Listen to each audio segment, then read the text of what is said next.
For the next few videos going on, we're now going to work on an options menu so that the player can actually open the options and just change various things like the lightness of the scene, can change the volume of the audio, they can switch fog on and off, and the anti-aliasing, they can switch that on or off, just to improve the gameplay on their system. So if somebody is using an older computer that's struggling, we're going to give them options that they can change pretty much anything in the game. We're also going to be working on a difficulty setting as well. Okay, so first of all we need to set up that options menu.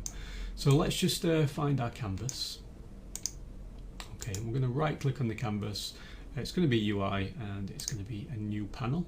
Okay, and just make sure this sits above the death panel. Okay, because the death panel should really overlap anything. If somebody's already got their options panel open for some reason and it's in the middle of playing the death panel, you really don't want that. Okay, so this is going to be options panel. Let's just rename this.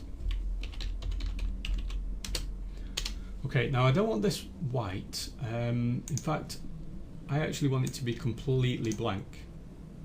Okay, so this is just a blank panel, and we're going to put things on top of this.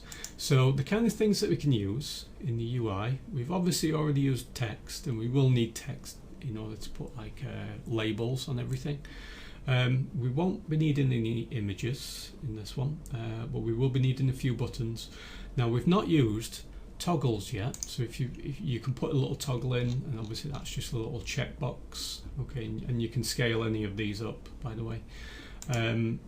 And we've not used sliders yet, so if I just move the slider down, you can see this. So we will be using these in order to control brightness and volume. We'll be using the toggles to switch on fog and anti-aliasing and that kind of thing. And yeah, we don't need any drop downs or input fields, to be honest, at this point. So we're just going to be using buttons, text, toggles and sliders. Okay, so they're very easy to put in. A slider, for example, would probably need another element to go next to it to tell the user what this slider is for. But obviously, any kind of a slider, you can't do it in this, I don't think. Let me have a look at the value. I can move it like that. Obviously, you can in the game itself, and the toggle will switch on and off. Now, this is your assignment to create this layout for your options menu.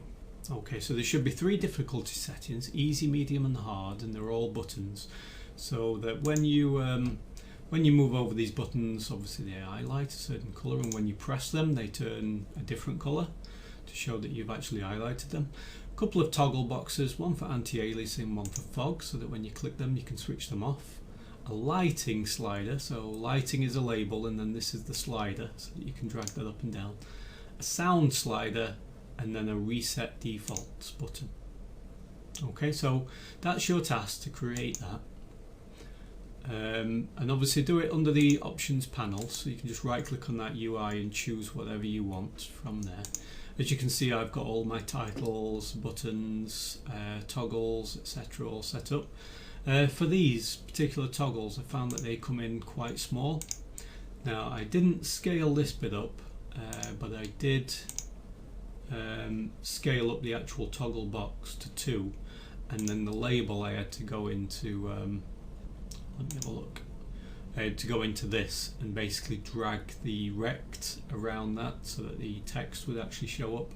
I'm going for about 24 on that one so that they actually looked good in the final piece. Okay, so that's your assignment, and let's see how you get on with that.